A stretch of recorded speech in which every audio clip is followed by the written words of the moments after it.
పిచ్చుకల కంటే శ్రేష్ఠులు మీరు, పిచ్చుకల గురించే పట్టించుకుంటున్నా, నేను మీ గురించి పట్టించుకోనా? ఓ సియోను కుమారి, బాధపడుతున్నావా, భయపడుతున్నావా, కలవరపడుతున్నావా? దేవుడు తన చిత్తవృత్తి చొప్పున సంకల్పమును బట్టి, బాగా వినండి, సంకల్పమును బట్టి మనలను ముందుగా నిర్ణయించి ఆయన యందు స్వాస్థ్యముగా ఏర్పరచిన, ఆయన తన చిత్తానుసారముగా చేసిన నిర్ణయము చొప్పున సమస్త కార్యములను జరిగించుచున్నాడు.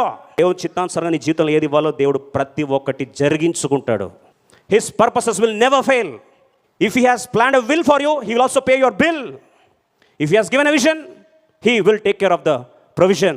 If he has a purpose, he will accomplish his purposes in your life. If he has called you, he will qualify you.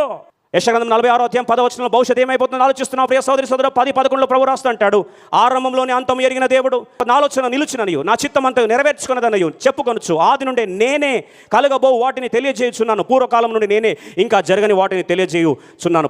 దూరదేశం నుండి యోచించిన కార్యము నెరవేర్చు వానిని పిలుచున్నాను, నేనే చెప్పి ఉన్నాను, దాన్ని నెరవేర్చెదను, ఉద్దేశించి ఉన్నాను, సఫలపరచెదను. If he purposed it, he will succeed it.